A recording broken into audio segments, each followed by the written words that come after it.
बदतमीजी करी, हम लोगों को लॉकअप में बंद कर दिया और भी बहुत सारी ऐसी चीजें जो हम प्रदेश सरकार इस पर तुरंत ध्यान दे, पूरे प्रदेश का आंदोलन बन जाएगा ये।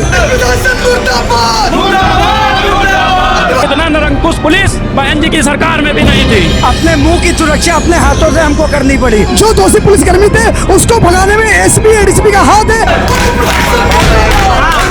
3 FIR झूठी लिखी गई है, कोई कार्रवाई नहीं की गई, उल्टा हम लोग को मुकदमा कर दिया गया। देखिए ये पुलिस का तानाशाही रवैया दिखाता है। ये समझ ये गलत हुआ, ये जुल्म हो रहा है। आज वो स्थिति है, थाने में आम आदमी की जाने की हिम्मत नहीं है। जब तक वो पुलिसकर्मी सस्पेंड नहीं होते हैं और मुकदमे वापस नहीं होते हैं, तब तक हमारा आंदोलन जारी रहेगा।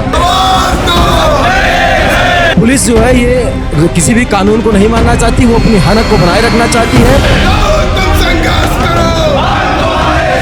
गायब कर दिया। कोई अधिवक्ता दारू नहीं पिया था। पुलिस वाले इतना गुंडागर्दी कर रहे थे वहाँ पे, जैसे हम लोग अधिवक्ता ने एक हार्डकोर क्रिमिनल हो। उनका मेडिकल क्यों नहीं कराया गया? खामियाजा बहुत बुरा होगा। पुलिस की गुंडागर्दी नहीं चलेगी, इस तरीके के नारे अधिवक्ताओं द्वारा ये चलाया गया है। आज आप देख सकते हैं जितने भी अधिवक्ता हैं सब पूरी तरीके से धरना प्रदर्शन पर उतर आए हैं और मांग कर रहे हैं कि पुलिस की गुंडागर्दी नहीं चलेगी। चलिए अब इन्हीं से जानते हैं आखिर मामला क्या है। सर क्या कहना चाहेंगे कि आखिर मामला क्या हुआ था? पुलिस कर्मियों द्वारा कुछ अधिवक्ताओं के साथ गलत तरीके से मारपीट की गई है, गलत मुकदमा लिखा गया है।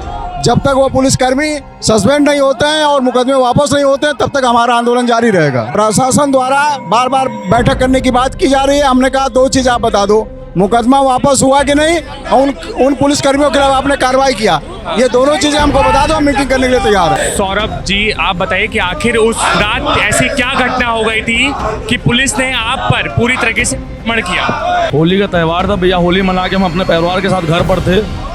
हमारे उसी समय एक साहब के समय मेरे अधिवक्ता भाई का फ़ोन आया, जिनका नाम अमित गुप्ता था। वो हमारे यहीं पे मेंबर भी हैं और अधिवक्ता हैं। उनका फ़ोन आया कि वो कोई तहरीर देने गए थे 2-3 अधिवक्ता, पुलिस ने उनके साथ बदतमीज़ी करके खुद ही उनको बैठा लिया। कुछ उनका मामला हुआ था अधिवक्ता भाइयों का। तो मेरे पास फ़ोन आया, तो मैं जब पहुंचा वहाँ पे विभूतिखंड थाने, अपने घर में 2-3 साथियों के साथ, राहुल पांडे जी, दिवाकर तिवारी जी, 3 साथी हम लोग विभूतिखंड थाने पहुँचे। तो जब मैं प्रेमिस में घुसा वहाँ पे पुलिस वालों के, तो वहाँ देख रहे थे 15-20 पुलिस वाले ड्रेस में थे, 15-20 पुलिस वाले बिना ड्रेस में थे। और हम लोग ने जब गए बात करने की कोशिश करी, अपना परिचय बताया, मैं अधिवक्ता हूँ और मेरे अधिवक्ता का ऐसा ऐसा मामला हो गया है। तो उन्होंने हम लोग की बात नहीं सुनी, बदतमीज़ी करने लगे। वहाँ पे दारू के नशे में थे उन लोग, आधे से ज़्यादा पुलिस वाले दारू की नशे में बदतमीज़ी करना शुरू कर दी। जब हम लोगों ने इसका विरोध किया तो हम लोग से धक्का मुक्की करी, मारपीट करी, और जानते हुए कि हम लोग अधिवक्ता हैं, उसके बाद और उन लोगों ने बदतमीज़ी करी, हम लोगों को लॉकअप में बंद कर दिया और भी बहुत सारी ऐसी चीज़ें जो हम कैमरे पर नहीं बोल सकते हैं। बहुत। आप कितने लोग थे और वो कितने लोग? हम लोग सिर्फ 3 लोग थे, उन लोग कम से कम 60-70 लोग थे, ऊपर से लेकर नीचे तक। उनका विभूतिखंड थाना आपने देखा होगा, ऊपर नीचे दोनों बना हुआ है। तो जब उन्होंने देखा तो ऊपर से भी उतर के जो बिना ड्रेस में थे वो सब भी आके मारपीट करने लगे। सर इस मामले को 2 से 3 दिन हो चुके हैं, क्या प्रशासन द्वारा अभी तक कोई भी बातचीत या आपको बताई गई हो या कही गई हो? प्रशासन के द्वारा अभी तक अधिवक्ताओं के संबंध में किसी प्रकार का कोई निर्णय नहीं लिया गया, निंदनीय है। प्रदेश सरकार इस पर तुरंत ध्यान दे, पूरे प्रदेश का आंदोलन बन जाएगा ये। अच्छा, मैंने अभी इस धरने प्रदर्शन में ये सुना कि कुछ लोग अपनी सिक्योरिटी की मांग कर रहे हैं। क्यों चाहिए अधिवक्ताओं को सिक्योरिटी? या जब इस तरह पुलिस वाले गुंडागर्दी करेंगे, हम लोग किसी की सिक्योरिटी नहीं चाहिए। पुलिस वाले इतना गुंडागर्दी कर रहे थे वहाँ पे, जैसे हम लोग अधिवक्ता ने एक हार्डकोर क्रिमिनल हो। क्या कहना चाहेंगे? आप उस वक्त साथ में थे, आप इनके तो चोटें दिख रही है, आप वहाँ से कैसे बच के निकले? हाँ, बहुत सौरभ भाई दोनों साथ में थे। हमने पूछा कि क्या मामला है, क्यों भाई अधिवक्ता भाइयों को अंदर किया हुआ है। अधिवक्ता बताते ही इतना उग्र हो गए, हम लोग से बदतमीजी करना, गाली बकना और पता नहीं क्या क्या हरकतें करना। जब हमने कहा कि अधिवक्ता है तो और हम लोग को लॉकअप में भर दिया। हमारे साथी हैं, उनसे बदतमीजी की फुटेज गायब कर दिया। मतलब लिटरली उन लोगों ने जैसे क्रिमिनल होते हैं उस तरह बिहेव किया हम लोगों से। सब दारू पी रहे थे, कुछ नॉन ड्रेस में थे, पता नहीं वो पुलिस थे कि नहीं थे, बैठा के दारू पिला रहे थे। ऊपर से नीचे तक सारे पुलिस वाले सिर्फ और सिर्फ ऐसा बिहेव कर रहे थे कि जैसे हम दोनों हार्डकोर क्रिमिनल हो।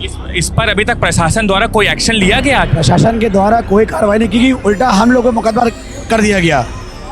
अपने आप को बचाने के लिए उल्टा हम ही लोगों पे मुकदमा कर दिया गया। क्या कहेंगे आप इस मामले को लेकर के? आपके साथी को पूरी तरीके से वहाँ पे मारा गया, अब आगे की आपकी क्या कार्रवाई रहेगी? देखिए, ये पुलिस का तानाशाही रवैया दिखाता है कि पुलिस जो है ये किसी भी कानून को नहीं मानना चाहती, वो अपनी हनक को बनाए रखना चाहती है।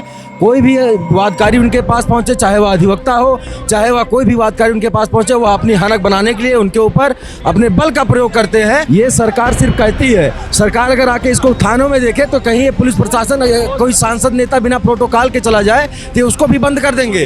ये उसके साथ उसी बलपूर्वक करेंगे जिस प्रकार आम लोगों, आम अधिवक्ता साथ किया जा रहा है। अधिवक्ताओं द्वारा ये प्रशासन से बोला गया, ऐसा आपके साथी कह रहे हैं कि वो दारू पिए हुए थे, उनका मेडिकल कराया जाए, उसके बाद भी प्रशासन ने कोई एक्शन नहीं लिया। कोई अधिवक्ता दारू नहीं पिया था। वहाँ थाने में जितने पुलिस वाले थे उन सब लोग नशे में थे, वो लोग दारू पिए हुए थे। हमारे अधिवक्ता भाई कहते रहे कि इनका मेडिकल कराइए पुलिस वालों का। एक भी पुलिस वालों का मेडिकल क्यों नहीं कराया गया? जब मेरा अधिवक्ता भाई कह रहा था इनका मेडिकल कराइए, उनका मेडिकल क्यों नहीं कराया गया? हमारे अधिवक्ता भाई अपने लिए नहीं, समाज के लिए लड़ता है। अधिवक्ता हमेशा समाज के लिए लड़ता है, अपने लिए नहीं लड़ता है। अपने बीवी बच्चों को होली के दिन छोड़ के, अपना परिवार छोड़ के, मेरा अधिवक्ता भाई एक अधिवक्ता के हित के लिए, समाज के हित के लिए थाने में गया था। आज वो स्थिति है, थाने में आम आदमी की जाने की हिम्मत नहीं है बिना अधिवक्ता के साथ। और अधिवक्ता अगर जाता है तो अधिवक्ता के साथ भी ऐसा ही घिनौना कृत्य किया जाएगा, उसके साथ मारपीट की जाएगी। मैं योगी बाबा से, मैं माननीय मुख्यमंत्री जी से यह निवेदन करता हूँ कि ऐसी पुलिस को इसको सुधारिए। किसी पुलिस वाले को गिरफ्तार नहीं किया गया है और वकीलों के खिलाफ 3 FIR झूठी लिखी गई है। 3 FIR झूठी लिखी गई है। धाराओं में 20 धाराओं में वकील के खिलाफ मुकदमा लिखा गया है पलट के, जबकि वकील मदद करने के लिए गया था। उसके बाद भी वकील के खिलाफ 20 धाराओं में मुकदमा लिखा गया। पुलिस ने बाद में जानबूझ के मुकदमा पर डीएम ने अभी तक एक्शन नहीं लिया। डीएम साहब से हम लोग मिलने गए थे, मगर डीएम साहब ने कोई संतुष्टि का जवाब नहीं दिया। डीएम साहब मिलना भी डीजीपी नहीं, डीजी साहब से नहीं मिलने गए हम लोग। प्रशासन से भी कोई किसी से प्रशासन जिन्होंने ये घटना करी उनका पूरा अपने साथियों को सपोर्ट कर रही है। डीएम हो गए और वो डीएसपी हो गए, मिलना ही नहीं चाह रहे हैं। कोई सीपी ना डीसीपी कोई नहीं मिलना चाह रहा है, और वो अपने जिन्होंने बदतमीजी करी थी उनको और बल दे रहे हैं। उनका पूरी तरीके से उनके साथ खड़े हैं, इनका गलत कामों पूरे अधिकारी उनको देख सकते हैं किस तरीके से इन्होंने मामला पूरा बताया है। इस मामले में ये लोग साफ साफ ये कह रहे हैं कि पुलिस प्रशासन से ये मिलने जा रहे हैं, डीएम से मिलने जा रहे हैं, डिस्ट्रिक्ट मजिस्ट्रेट है, उसके बाद भी वो पूरी तरीके से इनसे मिलने के लिए मना कर दे रहे हैं। कितनी चोटें लगी हैं आप देखिए, शरीर पर पूरी देख लीजिए कितनी चोटें लगी हैं। ये अधिवक्ता हमारे भाई राहुल भाई हैं, ये राहुल पांडे जी हैं। आप सौरभ की लड़ाई नहीं है, ये अधिवक्ता के खातिर थाने गए थे, इनकी अपनी कोई पर्सनल लड़ाई नहीं थी। किस तरह ये वो करते हैं कि आधी आधी रात में जाता है, आधी आधी रात में जाता है और लोगों की मदद करता है और उसको मारा है। ये समझ लो, ये गलत हुआ, ये जुल्म हो रहा है। जिस प्रकार से पुलिस का रवैया है, देखते हुए 2008 में बहन कुमारी मायावती जी की सरकार थी, तो वो पुलिस के कारण दोबारा कमबैक नहीं हो पाया। उसी प्रकार से जो वर्तमान सरकार है हमारी, ये भी पुलिस के जो है रवैये से दोबारा कमबैक इसका नहीं हो पाएगा। हम लोग पूरा बाइकआउट करते हैं इनका। आप पूरी तरीके से सरकार को बॉयकॉट कर रहे हैं? बिल्कुल करते हैं, बिल्कुल करते हैं। इतना निरंकुश पुलिस बहन जी की सरकार में भी नहीं थी। पुलिस वाले बिल्कुल दारू के नशे में थे। उन्होंने जिस प्रकार से देखिए भाई के साथ बेहद, आज भी उसके निशान है। हम लोग जब तक इस प्रकार नहीं आएंगे तब तक ये पुलिस, ये बड़ा आंदोलन होने जा रहा है यार। अपने मुंह की सुरक्षा अपने हाथों से हमको करनी पड़ी, तब हमारा हाथ उठा। और विभूति खंड थाना खुद में एक कमिश्नरेट है, वहाँ कमिश्नर बैठते हैं और जो वकीलों के खिलाफ हो रहा है वो कमिश्नर के संज्ञान में होते हुए हो रहा है। भाई मुझे यहाँ पे मीटिंग कंडक्ट हुई है, 2 बारों को मिलाकर उस पर वार्ता होगी।